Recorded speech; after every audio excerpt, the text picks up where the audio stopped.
Hello everyone, मैं अंतरिक्ष भटनागर और आप सभी का लॉ प्रेप ट्यूटोरियल के यूट्यूब चैनल पे बहुत बहुत स्वागत करता हूँ। देखिए, क्लैट में जो डेटा इंटरप्रिटेशन पूछा जाता है, उस डेटा इंटरप्रिटेशन पे एक सीरीज जो हमारी चल रही है और इसी सीरीज का आज ये सेकंड सेशन है। हाँ, इससे पहले एक सेशन ऑलरेडी हो चुका है जहाँ पे मैंने ये सिखाया था कि कैसलेट डीआई क्या होती है, कैसलेट डीआई को सॉल्व किस तरीके से किया जाता है, क्या अप्रोच होना चाहिए, डेटा कैसे फाइंड करोगे और कौन से ऐसे टॉपिक हैं जो आपके एग्जाम में सबसे ज्यादा पूछ सकता है या सबसे ज्यादा पूछा क्या है। तो टॉपिक तो परसेंटेज, रेशो और एवरेज ही है।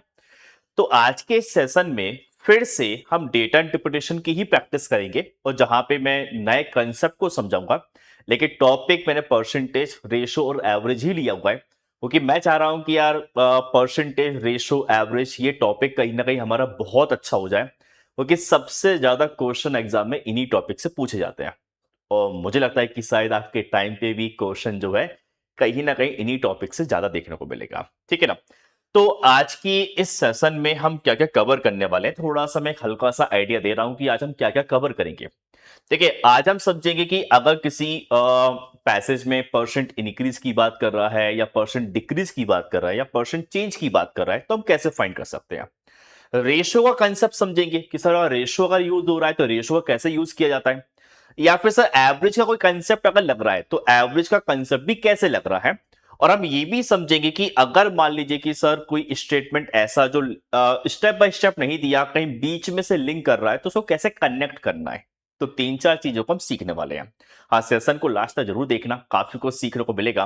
और क्वेश्चन मैंने अभी बेसिक लेवल का लिया हुआ है, बहुत ज्यादा हाई लेवल के क्वेश्चन मैं लेके अभी नहीं चल रहा हूं क्योंकि मैं चाह रहा हूं कि यार जिनका मैथ्स वीक है, जिन्होंने अभी तक मैथ्स नहीं पढ़ा, उनका बेस थोड़ा बहुत बन जाए। जब उनका बेस ठीक ठाक बन जाएगा, उस लेवल तक जब पहुंच जाएंगे तब क्वेश्चन का लेवल पे बढ़ा लेंगे।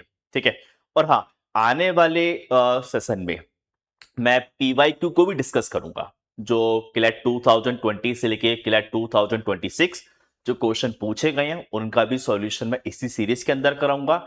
और वहां पर मैं ये भी सिखाऊंगा कि यार पीवाईक्यू को सॉल्व करने का करेक्ट अप्रोच क्या है, या मान लीजिए कि ऐसा क्वेश्चन अगर आता है तो उसको सॉल्व करने का करेक्ट मेथड क्या होगा, किस तरीके से आप सॉल्व करें जिससे आप जल्दी सॉल्व कर पाए और टाइम को काफी ज्यादा बचा पाए। तो वो भी मैं इसी सीरीज में ही कंटिन्यू करूंगा, मतलब एक लेके चलूंगा। तो आने वाले सेशन में वो चीज करेंगे, हो सकता है नेक्स्ट वाले सेशन में ही मैं पीवाईक्यू से क्वेश्चन लेके आ जाऊं। ओके, तो हम देखते हैं पहले हम पहला सेट कि पहला सेट आखिर क्या है और यहां से इंफॉर्मेशन को निकालना चालू करते हैं। तो step by step information read करेंगे। क्या बोल रहे हैं? A university conducted a mock assessment for students preparing for competitive examination. Okay. 400 students participated in the first assessment. Okay, देखिए फर्स्ट असेसमेंट की बात कर रहे हैं।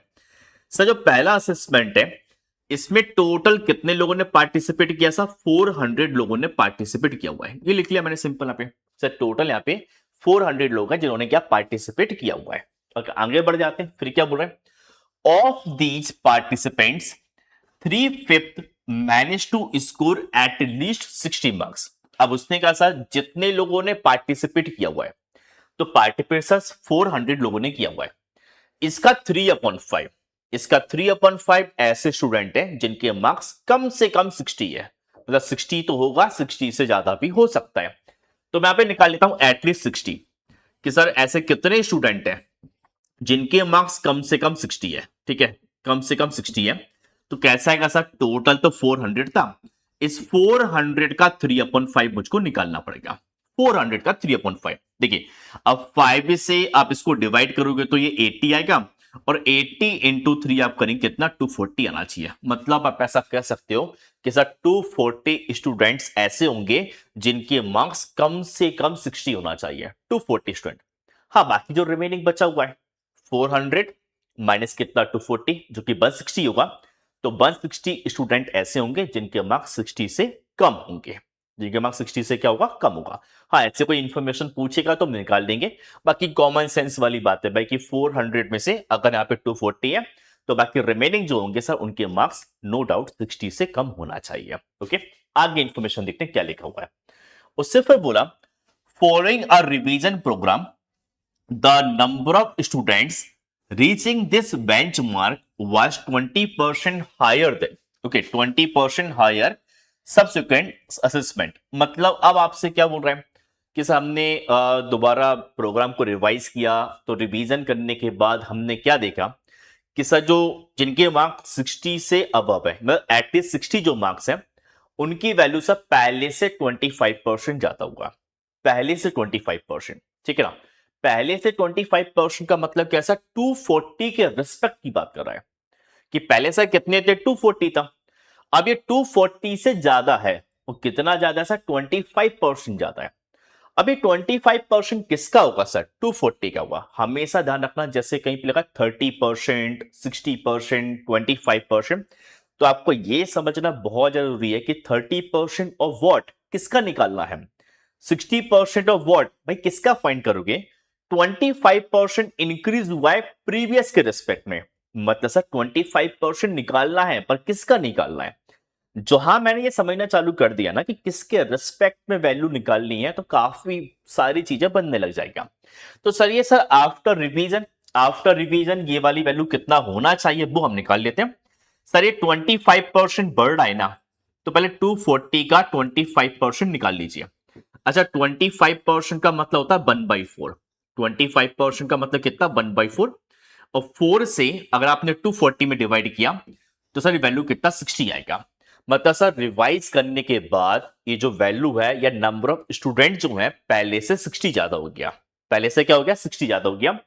तो अब आप कह सकते हो कि आफ्टर रिवीजन एटलीस्ट 60 में जिनके मार्क्स कम से कम 60 हैं, जिनके मार्क्स कम से कम 60 हैं, सर ये पहले से ज्यादा हो गया। वो कितना ज्यादा हो गया सर, पहले कितना 240 था और इससे 60 ज्यादा हुआ, मतलब सर अब ये वाली वैल्यू कितना, 300 होना चाहिए। सिंपल, बहुत इजी है।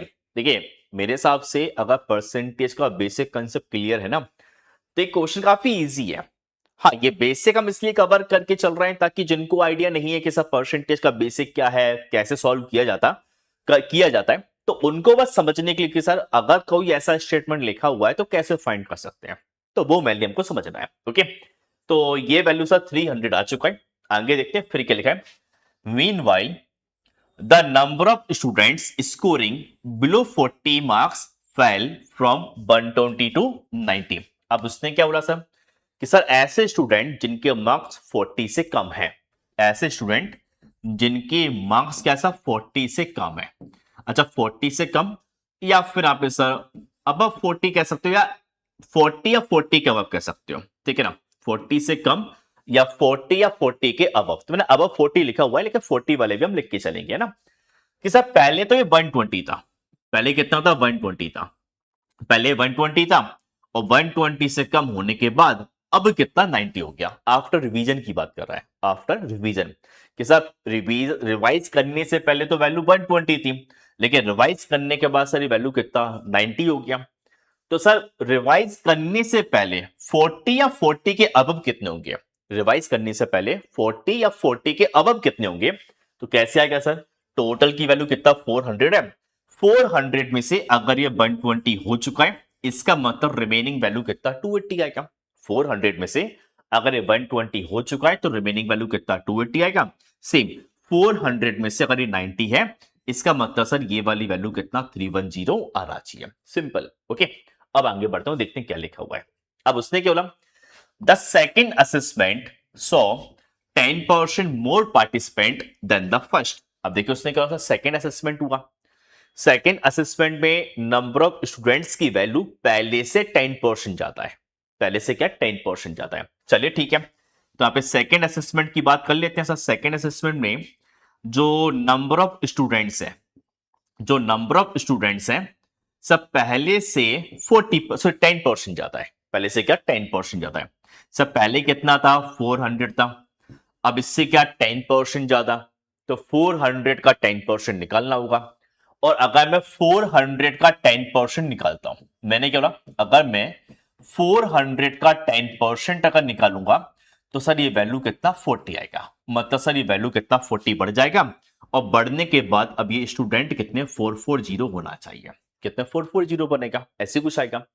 अब आगे क्या बोल रहे हैं, among these participant 30% score between 40 and 60।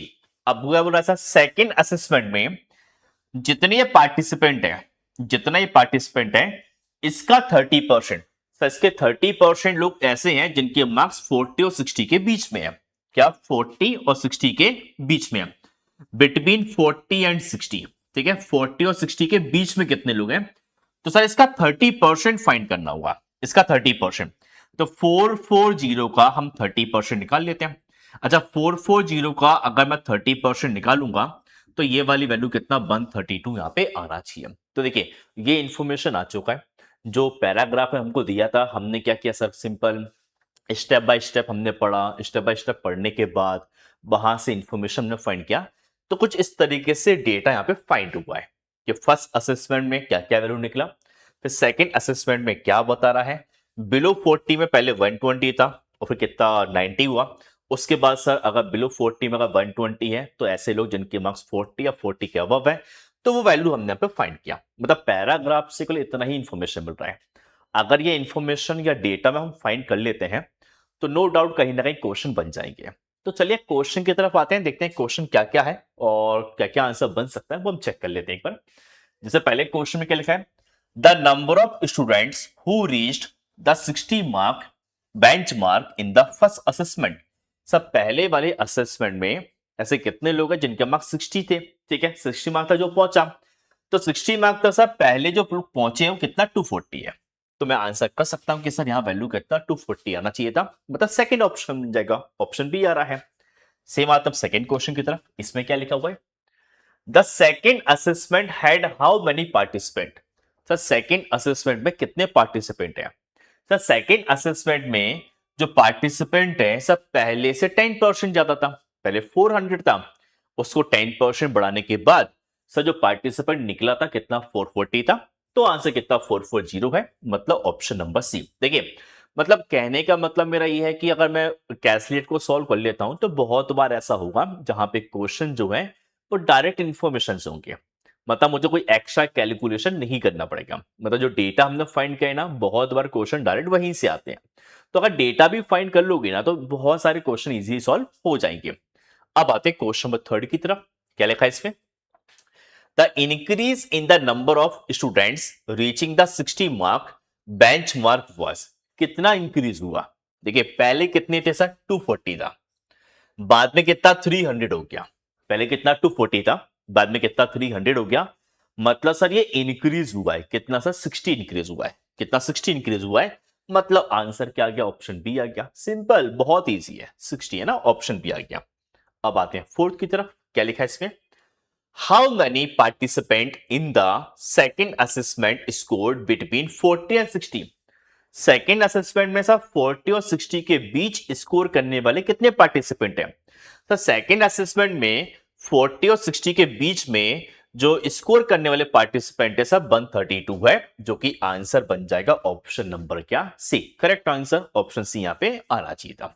अब आते हैं नेक्स्ट वाले क्वेश्चन पे। क्या लिखा है इसमें, इसमें बोल रहा है the number of students scoring below 40 fail by what percentage. सब बिलो 40 जो स्कोर किया है ना पार्टिसिपेंट, वो कितना परसेंट डिक्रीज हो गया। क्या पूछा है, कितना परसेंट वो डिक्रीज हुआ है। कैसे आएगा, देखिए पहले कितना था सर 120 था, अब कितना 90 हो गया। पहले 120 था, अब कितना 90 हो गया। कितना परसेंट डिक्रीज हो रहा है, कितना परसेंट डिक्रीज हो रहा है। तो सबसे पहले आप ये निकालो कि सर 120 से अगर ये 90 हुआ है तो कितना कम हुआ है, कितना कम हुआ है, मैंने डिफरेंस फाइंड करना है। सर 120 से 90 अगर जा रहा है ना, मतलब 30 कम हुआ है, तो डिफरेंस कितना 30 आया। अब मुझे निकालना है सर पहले वाले के रिस्पेक्ट में कम कितना कम हुआ है। पहले कितना था सर, पहले वाले के रिस्पेक्ट में अगर निकालना है तो कंपेयर हमने 120 के साथ किया है। जब 120 के साथ कंपेयर करेंगे इसका मतलब सब 120 मुझे नीचे लेके जाना पड़ेगा। तो हमेशा ध्यान रखना, परसेंट डिक्रीज या परसेंट इंक्रीज कुछ भी अगर निकालना है तो मुझे हमेशा ये देखना है कि हमने किस वैल्यू के साथ कंपेयर किया हुआ है। जिस वैल्यू के साथ आप कंपेयर करेंगे वो हमेशा कहां जाएगा, डिनोमिनेटर में जाना चाहिए। तो मैंने कहा सर कि यहां पे the number of students scoring below 40 fail by what percent. भाई पहले से कितना परसेंट कम हुआ। अब पहले से कितना परसेंट कम हुआ, मतलब सर पहले 120 था तो हमने 120 से कंपेयर किया हुआ है, इसलिए हमने 120 को नीचे लिखा हुआ है। हाँ, इसको जब सॉल्व करेंगे 30 से 1, 30 से 4 और 100 में अगर 4 से डिवाइड करते हैं तो आप कहेंगे सर कि यहां पे जो है वैल्यू 25% कम हो रहा है। मतलब आंसर क्या बन रहा है? ऑप्शन नंबर क्या? B. Correct answer option B यहां पे बनना चाहिए था। अब आते हैं नेक्स्ट वाले क्वेश्चन पे। इसमें क्या लिखा हुआ है? Which of the following statements is correct? इसमें से कौन सा स्टेटमेंट करेक्ट होगा, ये मुझको फाइंड करना है। चलिए, कौन सा स्टेटमेंट करेक्ट होना चाहिए? A 60 mark group increased by 20%। Sir ये वाली वैल्यू क्या 20% इंक्रीज हुआ है? नहीं, ये तो पैराग्राफ में ही लिखा था। सर ये 25% इंक्रीज हुआ है।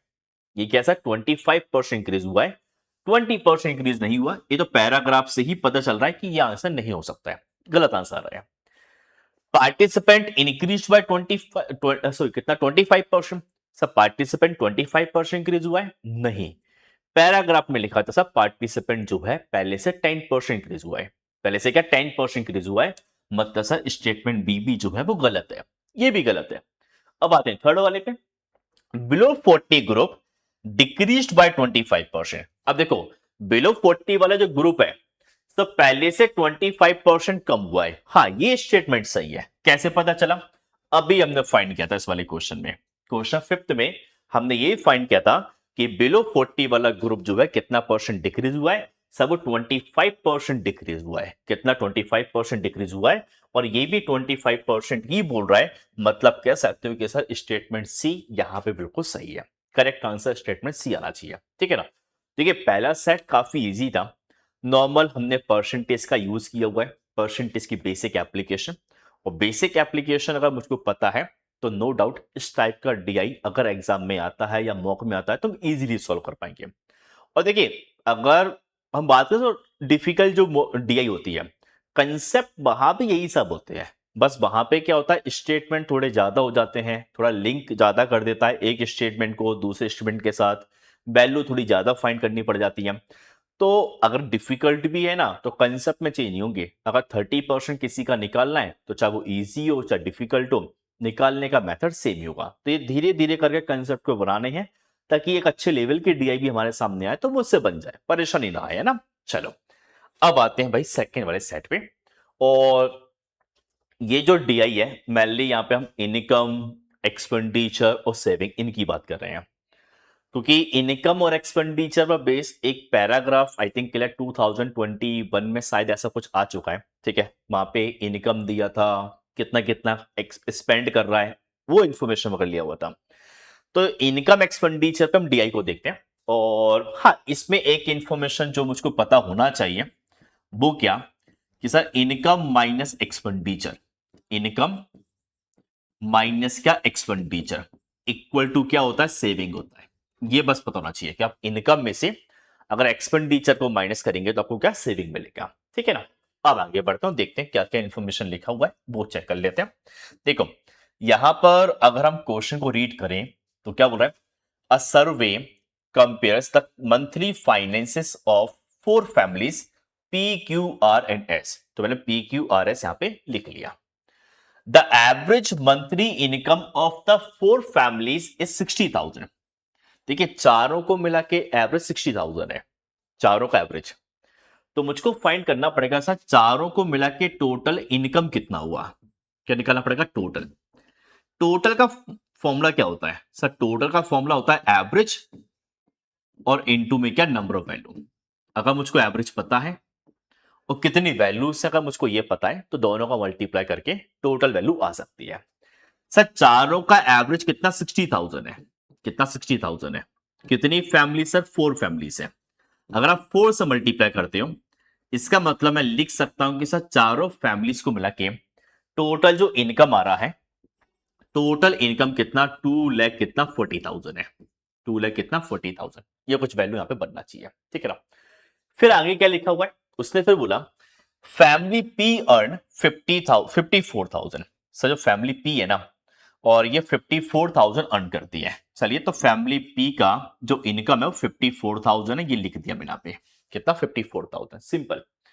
उससे फिर लिखा and spend 75% of its income. सब वो अपनी इनकम का 75% खर्च करता है। किसका? इनकम का। 75% किसका? इनकम का। मतलब मुझे क्या निकलना पड़ेगा? मुझे निकालना पड़ेगा सर 75% ऑफ 54,000। 75% ऑफ कितना? 54,000। इसको आप सॉल्व करेंगे तो क्या बनेगा? 54,000 इंटू कितना? 75 और अपॉन में कितना? 100। हाँ, यहां कैलकुलेट करने के बाद ये जो वैल्यू आना चाहिए वो 40,500 आना चाहिए। ठीक है, सिंप्लीफाई करोगे तो कैलकुलेट करने के बाद वैल्यू कितना? 40,500 आना चाहिए। तो चलिए 40,000 कितना? 500। अब मुझे चाहिए ए का सेविंग। सेविंग कैसे आएगा? Income minus expenditure. तो 54,000 में से सर, अगर मैं 54,000 में से अगर 40,500 को माइनस करता हूं, माइनस करूंगा तो मुझे सेविंग मिल जाएगा।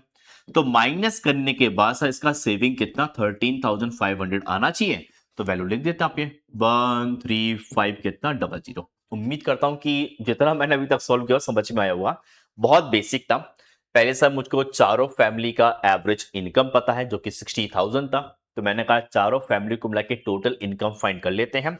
तो टोटल इनकम निकालने के लिए आपने 60,000 इंटू 4 किया। तो चारों को मिला के सर टोटल इनकम 2,40,000 आ चुका है। ओके, फिर आपको दिया ए का इनकम 54,000 है। सिंपल पैराग्राफ में ही लिखा हुआ है, यहाँ 54,000 लिखा।